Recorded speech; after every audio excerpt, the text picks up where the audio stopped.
வங்கதேச அணிக்கு எதிரான இரண்டாவது டெஸ்ட் போட்டியில் இந்திய அணி 7 விக்கெட் வித்தியாசத்தில் வெற்றி பெற்றது. டிரா ஆகஸ்ட் வேண்டிய போட்டியில் இந்தியா வெற்றி பெற்றதன் மூலம் உலக டெஸ்ட் சாம்பியன்ஷிப் தொடரில் இந்தியா 74.24 வெற்றி சதவீதத்துடன் முதல் இடத்தில் உள்ளது. உலக டெஸ்ட் சாம்பியன்ஷிப்பின் புள்ளி பட்டியலில் முதல் 2 இடங்களில் இடம்பெறும் அணிகள் நேரடியாக இறுதிப் போட்டிக்கு தகுதி பெறும். அந்த வகையில் இந்திய அணி முதல் 2 இடங்களை பிடிக்க வைக்க வேண்டும் என்றால் என்ன செய்ய வேண்டும்? இன்னும் எத்தனை போட்டிகளில் வெற்றி பெற வேண்டும் என்பது குறித்து புள்ளி விவரம் வெளியாகியுள்ளது.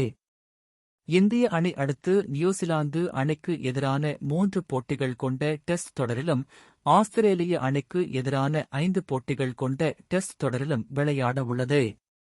அதில் நியூசிலாந்து அணிக்கு எதிராக இந்திய மண்ணில் நடைபெறவுள்ள டெஸ்ட் தொடரில் 3 முதல் 0 வரை என இந்திய அணி தொடரை வென்றால் நேரடியாக உலக டெஸ்ட் சாம்பியன்ஷிப் தொடரின் இறுதிப் போட்டிக்கு இந்தியா தகுதி பெற்றுவிடும்.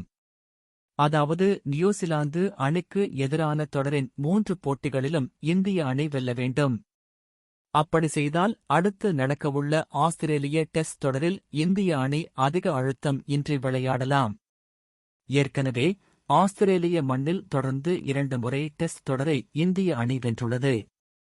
தற்போது 3வது முறையாக இந்திய அணி வெற்றி பெற முயற்சி செய்ய உள்ளது.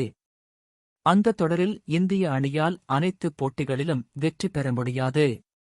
அந்த வகையில் இந்திய அணி நியூசிலாந்து அணிக்கு எதிரான 3 போட்டிகளையும் வென்றால் உலக டெஸ்ட் சாம்பியன்ஷிப் இறுதிப் போட்டி வாய்ப்பு குறித்து கவலை இன்றி ஆஸ்திரேலிய டெஸ்ட் தொடரில் விளையாடலாம்.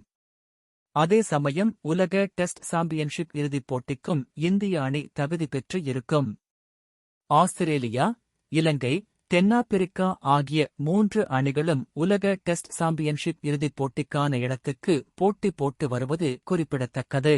இந்த வீடியோ பிடித்திருந்தால் லைக் ஷேர் பண்ணுங்க, கமெண்ட் பண்ணுங்க. உடனுக்குடன் கிரிக்கெட் செய்திகள் பற்றி தெரிந்து கொள்ளலாம்.